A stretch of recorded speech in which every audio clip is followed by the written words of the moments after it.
जय हिंद मित्रांनो. आज आपण राज्यसेवा पूर्व परीक्षा 2023 चे हिस्ट्रीचे क्वेश्चन्स डिस्कस करणार आहोत. तर let start with question number 1. Pandita रमाबाईंनी रमाबाई असोसिएशनच्या अनुमतीने आपल्याला सल्ला देण्यासाठी एक सल्लागार मंडळ नेमले. त्यात खालीलपैकी कोणाचा समावेश होता? न्यायमूर्ती म. गो. Ranade, doctor R. G. Bhandarkar, न्यायमूर्ती के. टी. तेलंग आणि बापू हरी शिंदे. तर ऑप्शन नंबर 1, 1, 2, ऑप्शन 3, 1, 4 म्हणजे या ऑप्शन मध्ये ऑल ऑफ द अबव दिलेले नाहीत, म्हणजे मिनिमम एक तरी याच्यात नाहीतच. तर मित्रांनो, याचा याचा आन्सर आहे ऑप्शन नंबर 4. बापू हरी शिंदे यामध्ये नव्हते. तर मित्रांनो, याच्यामध्ये आपण थोडी रिव्हर्स इंजिनिअरिंग करूयात. पंडिता रमाबाई ह्या सेकंड महाराष्ट्रातल्या विमेन होत्या, ज्या की इंग्लंडमध्ये जाऊन त्यांनी अभ्यास केला होता. ओके.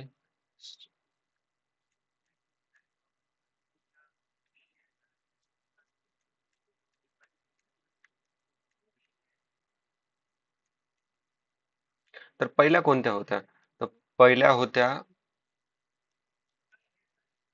आनंदीबाई, ज्यांनी USA मध्ये जाऊन मेडिसिनचा अभ्यास केला होता. ओके. आता पंडिता रमाबाई ज्या आहेत, त्यांनी 1908 साली सेवा सदन या संस्थेची फाउंडेशन केली होती. आणि ह्या सेवा सदनचं एम असायचं, म्हणजे त्यांचं मेन फोकस असायचं की विमेन एम्पॉवरमेंट.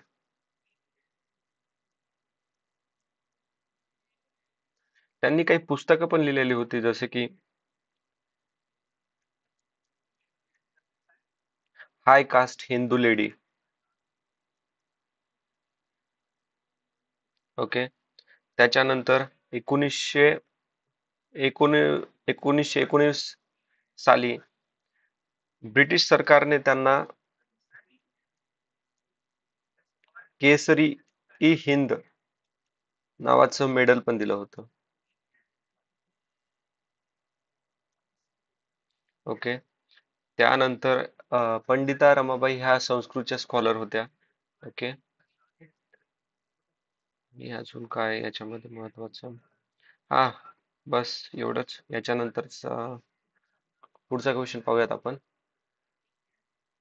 इसवी सन 1918 साली मुंबईत कामगारांना पीपल्स युनियन ही संघटना स्थापन करण्याचा उपदेश कोणी केला होता? तर मित्रांनो, याचा आन्सर आहे राजश्री शाहू महाराज यांनी. तर मित्रांनो, 1918 साली मुंबईमध्ये बॉम्बे फिवर नावाचा जो आजार आहे त्याचा आउटब्रेक झाला होता. तर गव्हर्नमेंटनं तर इग्नोरच केलं सगळं. तर याची म्हणजे ह्या डिसीजचा जो जो दुष्परिणाम झाला होता, तर याला व्हॉलेंटरी मदत केली होती बाकी सर्व ऑर्गनायझेशन्सनं. ओके. त्याच्यानंतर आपण अजून माहिती घेऊयात की 1918 साली पहिली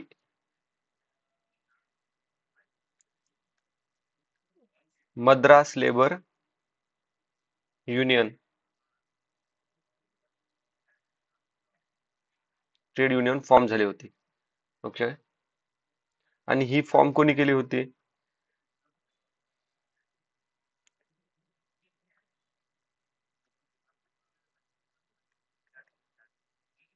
बकिंगम अँड कार्नेटिक मिल्स मध्ये जे जे लेबर्स होते ना, त्यांनी मिळून ही मद्रास लेबर युनियन 1918 रोजी सुरू केली होती. त्याच्यानंतर आहे trade union of trade union act 1926. याच्या ऍक्ट नुसार, ह्या ऍक्ट नुसार ट्रेड युनियनला थोडी पॉवर आली, थोडी पॉवर देण्यात आली. ओके. पुन्हा 1922 साली केंद्रीय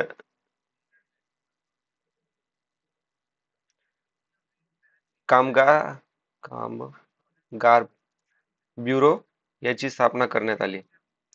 याचं हेडक्वार्टर होतं बॉम्बेमध्ये. ओके.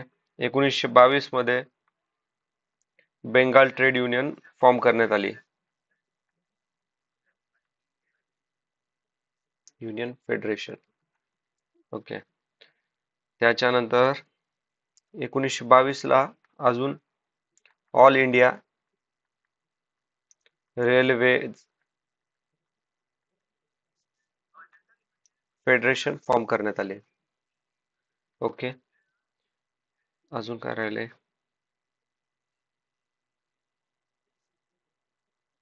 हा एक महत्वाचा मुद्दा आहे, म्हणजे सर्वात महत्वाचा आहे. 1920 साली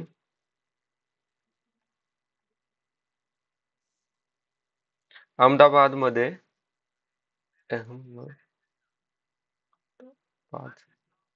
अहमदाबाद मध्ये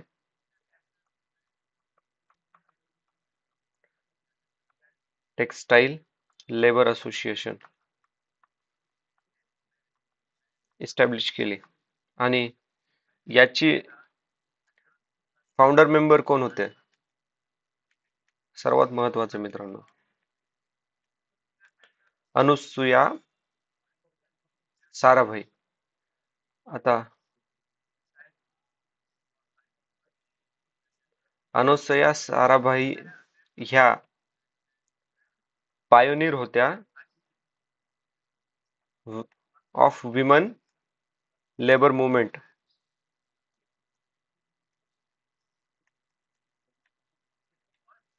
ओके. त्याच्यानंतर आहे ओके. तर आता याच्यामध्ये थोडं यांच्याबद्दल थोडी माहिती जाणून घेऊयात. भाई माधवराव बागल यांच्याबद्दल. तर हे पेंटर रायटर होते. पेंटर रायटर, सोशल रिफॉर्मर होते, फ्रीडम फायटर होते. हे कोल्हापूर पासून म्हणजे होते. ओके. त्यांनी 1939 साली प्रजा परिषद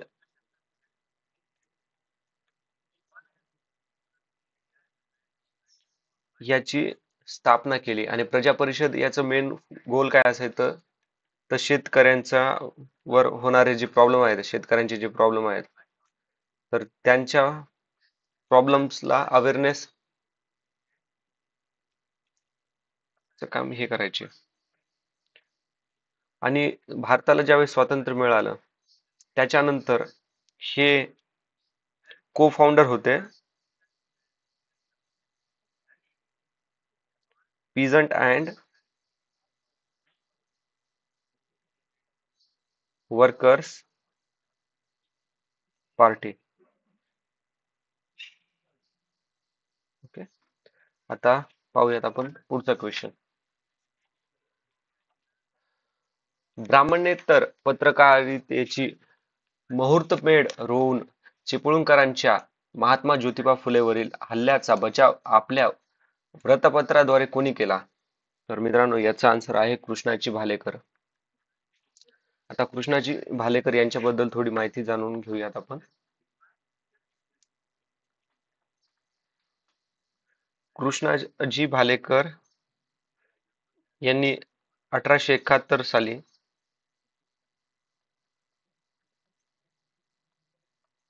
हितोपदेशक भजन समाज संस्था याची स्थापना केली. ओके. 1883 साली यांनी सुशिक्षण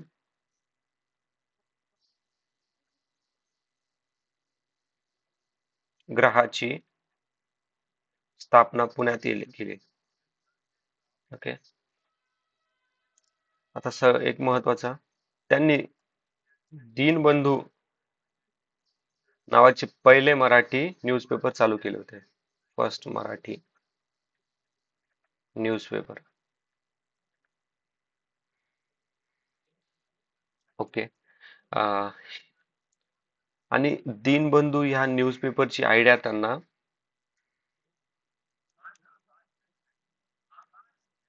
लोककल्याण लोककल्याणेच्छू व ज्ञानचक्षू व्रतपत्रातून मिळाले. ओके. त्यांनी काही पुस्तक पण लिहिले होते, जसे की पोवाडे बुक्स लिहितो, त्याच्यानंतर हितोपदेश, पंचखेळ, शेतकऱ्यांनो डोळे उघडा.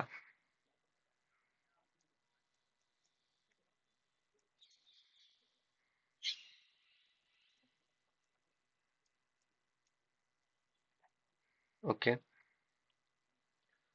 त्याच्यानंतर आपण थोडी माहिती घेऊयात भाऊ दाजी लाड बद्दल. यांनी इक्वेलिटीला प्रमोट केलं होतं. हे चाइल्ड मॅरेजच्या विरोधात होते. पुन्हा विमेन एम्पॉवरमेंट आणि विमेन एज्युकेशनच्या सपोर्ट मध्ये होते हे. अच्छा, त्याच्यानंतर आहेत आपले नारायण मेघाजी लोखंडे. ओके. यांनी 1880 नंतर जे दीनबंधू न्यूजपेपर आहे त्याचं काम पुढे चालू ठेवण्याचं काम नारायण मेघाजी लोखंडे यांनी केलं. ओके. पुन्हा त्याच्यात आहे कृष्णाजी भालेकर झाले. आता तुकाराम तात्या पडवळ. आता तुकाराम तात्या पडवळ यांचं मेन वर्क कशात असायचं? संत साहित्य, संत साहित्यकाचे संकलन व प्रकाशक. आता तुकाराम तात्या पडवळ यांनी ना काही महत्वाचे बुक्स लिहिलेले होते, जसे की एकनाथ, अभंग गाथा, अभंग,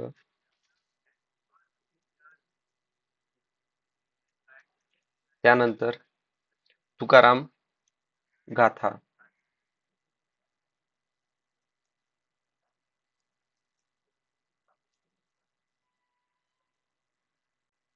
आणि पुन्हा जातीभेद, विवेक सार. ओके. अच्छा. या याच्यात सर्वात महत्वाचा मुद्दा म्हणजे, एक मिनिट, फॉन्ट चेंज करतो, महत्वाचं आहे. तुकाराम तात्या पडवळ यांचं टोपण नाव होतं एक हिंदू. एक हिंदू ह्या पेन नेमच्या अंडरमध्ये ते त्यांचं लिखाण करायचे. महत्वाचे. आणि हे मेंबर होते सत्यशोधक आणि थिओसॉफिक थिओसॉफिकल सोसायटीचे. ओके. त्याच्यानंतर पुढचा क्वेश्चन, माल मालविका मालविकाग्निमित्र या प्राचीन नाटकात कोणत्या दोन राज्यघराण्याच्या वैवाहिक संबंधाचा प्रकाश पडतो? तर मित्रांनो, याचा आन्सर आहे शुंग आणि विदर्भ घराणे. शुंग आणि विदर्भ घराणे. ओके. याच्यात काही एवढं व्हॅल्यू एडिशन नाहीये. पुढे, वैदिक काळात व्यापारात विनिमयाचे माध्यम काय होते? निष्क, कृष्णाळ, शतमान. Okay. 1 2 3 option 1 is the answer. आता याच्यात थोडे व्हॅल्यू एडिशन करूयात. आता जे श्रेणी होतं हे लेटर वेदिक पिरियड मध्ये असायचं. लेटर वेदिक पिरियड. आणि श्रेणीचा मेनली यूज व्हायचा व्यापार आणि कॉमर्स मध्ये, म्हणजे ट्रेड आणि कॉमर्स मध्ये. बट हे श्रेणी हे नॉट, म्हणजे मीडियम नव्हतं बघा, मीडियम ऑफ ट्रेड एक्सचेंज.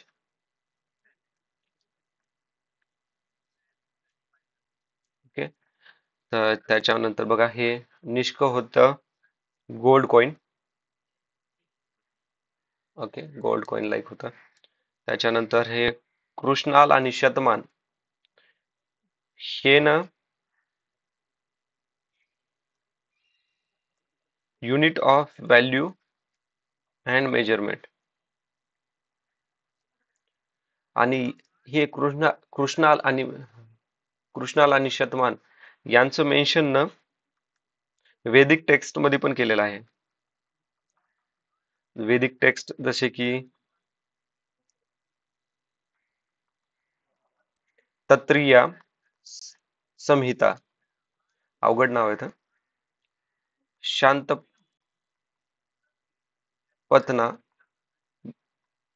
ब्राह्मणा. ओके. तर नेक्स्ट,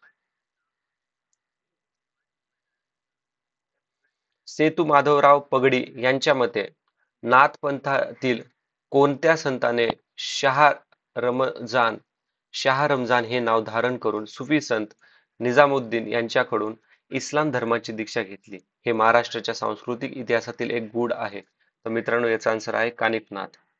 याला थोडे रिव्हर्स इंजिनिअरिंग करूयात. जे सुफी संत निजामुद्दीन आहेत यांना हजरत निजामुद्दीन पण म्हणायचे. तसेच सुलतान उल मशेक, त्याच्यानंतर त्यांचे अजून एक नाव होतं की ख्वाजा सईद. यांचा जन्म 1238 एडी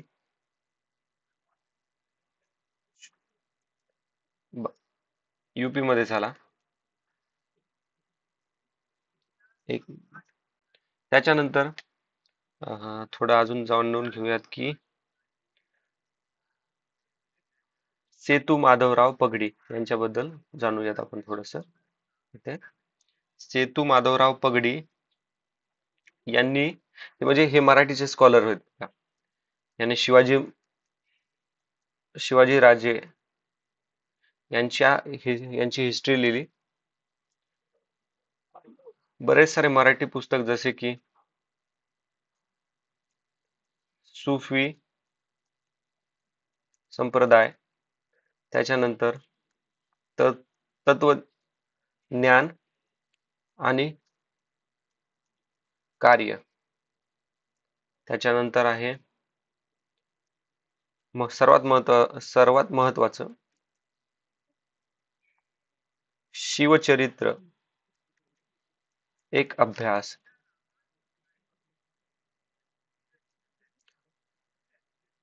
1971 रोजी यांनी याचं लिखाण केलं होतं. त्याचबरोबर यांनी थोडे इंग्लिश मध्ये पण लिखाण केलेलं आहे. इंग्लिश मध्ये जसे की त्यांनी among Gonds of Adilabad, okay, grammar of Kolami language, okay, grammar of Kolami, त्याच्यानंतर Gondi language, grammar of Gondi language. Next question पाहूयात आपण. खालील घटनाची योग्य क्रमाने मांडणी करा. श्वेतपत्रिका हे 2022 चे, पुणे करार 1932, नेहरू अहवाल 1928 आणि धारासणा सत्याग्रह आहे 1930. आता याच्यात थोडस व्हॅल्यू एडिशन करूयात. श्वेतपत्र हे चायनामध्ये ज्यावेळेस कोरोना आउटब्रेक होता ना, त्याच्यावरती प्रोटेस्ट केलेला आहे. आता आपला पुणे करार हे महात्मा गांधी वर्सेस डॉक्टर बी आर साहेब यांच्या मध्ये झालेला आहे. त्याच्यानंतर आहे नेहरू अहवाल. याच्यात ड्राफ्टिंग कमिशन मध्ये होते मोतीलाल नेहरू, सुभाषचंद्र बोस, पुन्हा तेज बहादूर सप्रू. ओके. आता नेहरू रिपोर्ट मध्ये काय काय सजेस्ट केलं? Dominion status, fundamental right, parliamentary system of government, आणि जिथं जिथं मायनॉरिटी आहे तिथे तिथं त्यांनी सजेस्ट केलं की रिझर्वेशन फॉर मुस्लिम्स. ओके. आता धारा सना सत्याग्रह 1930 साली झालेला, हे prostate against British salt tax in Gujarat. Okay. आणि ह्या धारासन सत्याग्रहाच्या नंतरच दांडी मार्च चालू झाली. दांडी मार्च ही नॉन व्हायलेंट मुवमेंट होती. ओके. याच्याबद्दल आपण बरेच 2017च्या पेपरमध्ये डिस्कस केला आहे. नेक्स्ट क्वेश्चन, पुढील वाक्य यांच्याविषयी आहेत. आयडेंटिफाय द पर्सन, या टाईपचा क्वेश्चन आहे याच्यात. महाराष्ट्राच्या शिक्षण क्षेत्रात त्यांनी महत्वाची भूमिका बजावली. त्यांनी वेगवेगळ्या विषयावरती पाठ्यपुस्तके तयार केली. गणित आणि शास्त्रावर त्यांनी शून्यलब्धी हे पुस्तक मराठीतून लिहिले. केशवराव भवाळकरांनी त्यांचे चरित्र लिहिले. तर मित्रांनो, याचा आन्सर आहे बालशास्त्री जांभेकर. तर आता केशवराव भवाळांबद्दल थोडस जाणून घेऊयात. यांनी ऍक्च्युली हे ना मराठी म्युझिक आणि थिएटर सिंगर ऍक्टर हे होते, पण यांनी मराठी कल्चरचं खूप काम केलेलं होतं. मराठी कल्चरसाठी प्रमोट खूप केलं होतं त्यांच्या म्युझिक माध्यमातून, थिएटर माध्यमातून. पुन्हा त्यांनी establishment of school for girls in Pune. Okay, महत्वाचा मुद्दा आहे. आता त्याच्यानंतर आता थोडस महत्वाचं आहे अजून, बालशास्त्री जांभेकर यांना फादर ऑफ मराठी जर्नलिस्ट म्हणतात. हा,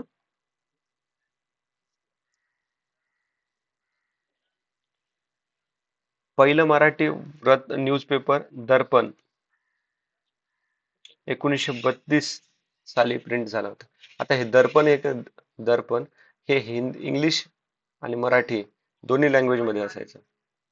ओके.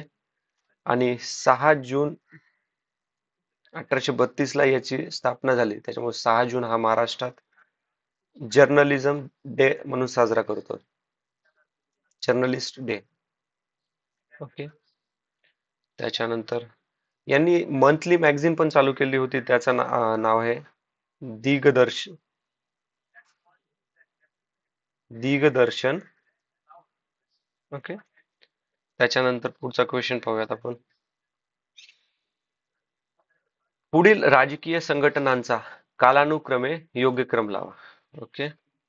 तर पुणे सार्वजनिक सभा 1870, बॉम्बे प्रेसिडेन्सी असोसिएशन 1885, मद्रास महाजन सभा 1884 आणि इंडियन असोसिएशन 1876. ओके.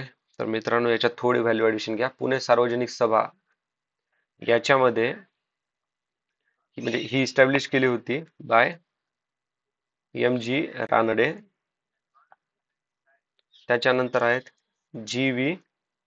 जोशी. आता बॉम्बे प्रेसिडेन्सी असोसिएशन मध्ये फाउंडर आहेत फिरोज शाह मेहता. त्याच्यानंतर KT तेलंग. त्याच्यानंतर होते आपले बदरुद्दीन तय्यबजी. त्याच्यानंतर आहे मद्रास महाजन सभा 1884 साली. तर याचे मेंबर आहेत पल्लवई नायडू. त्याच्यानंतर आहे Raja Savalai, sorry for pronounce, Ramaswami Mudaliar. Ramaswami Mudaliar. Okay. तर आता नेक्स्ट क्वेश्चन नंबर 10. खालीलपैकी कोणत्या निर्णय साबरमती कराराने घेण्यात आला?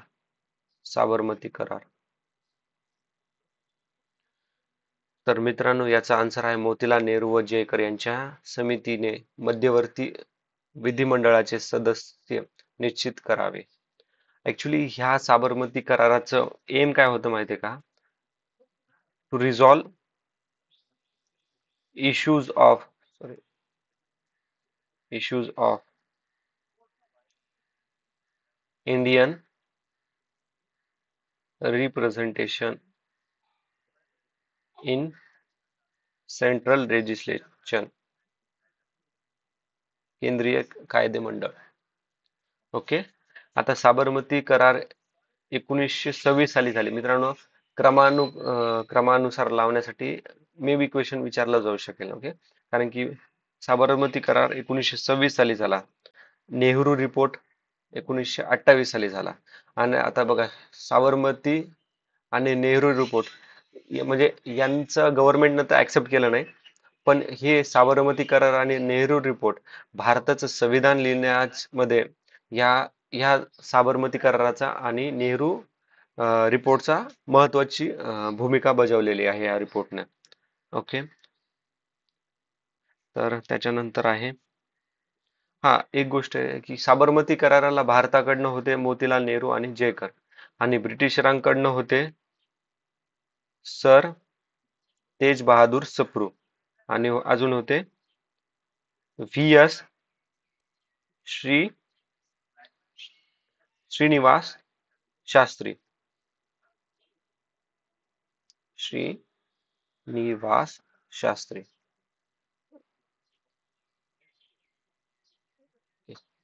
आता नेक्स्ट क्वेश्चन पाहूयात, क्वेश्चन नंबर 11. इसवी सन 1934 मध्ये कर्षक संघम एक शेतकरी संघटना म्हणून खालीलपैकी कोणत्या प्रांतात स्थापना करण्यात आली? तर मित्रांनो, याचा आन्सर आहे केरळ. ओके, तर ही मुवमेंट ना कर्कश संगम, काँग्रेस, सोशलिस्ट पार्टीचे जे ऍक्टिव्हिस्ट होते ना, यांनीच चालू केली होती. आता काँग्रेस सोशलिस्ट पार्टी 1934 सालीच इस्टॅब्लिश झाली होती, आणि याचे फाउंडर होते जे. पी. नारायण. त्याच्यानंतर राम मनोहर लोहिया, आणि त्यानंतर आहे आचार्य नरेंद्र देव.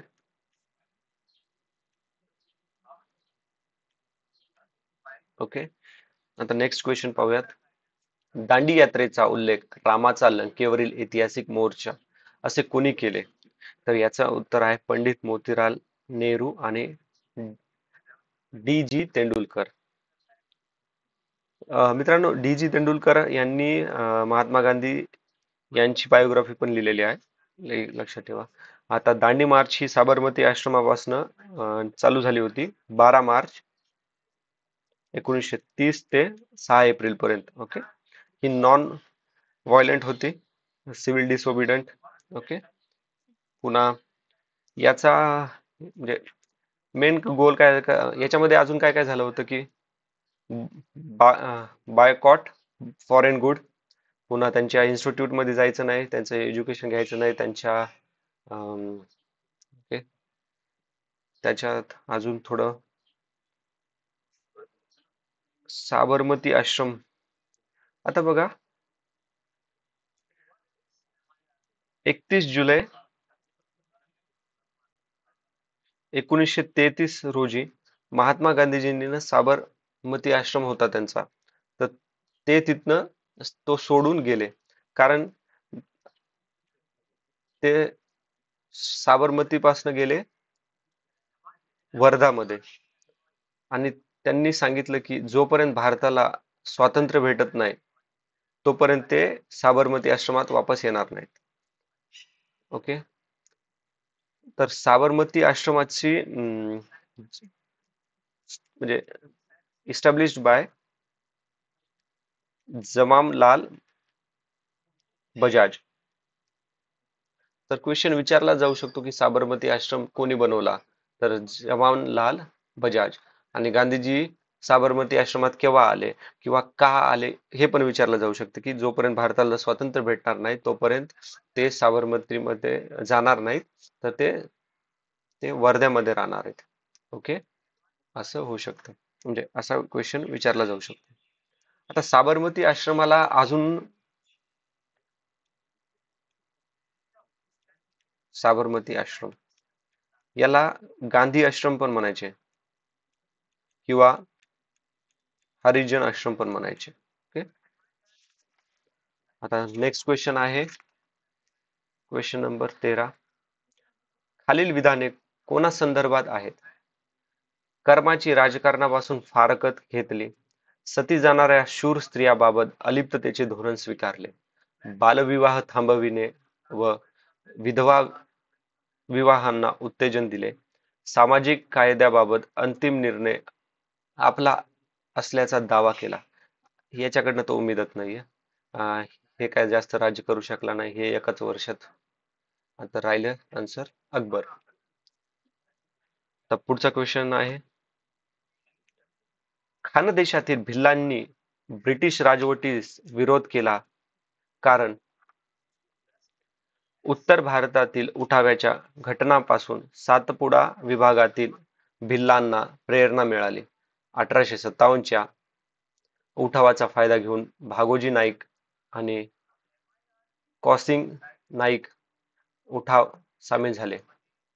कौजिसिंग नाईक कौजिसिंग व त्यांच्या सहकाऱ्यांनी सरकारी खजिना व पोस्ट जाळले.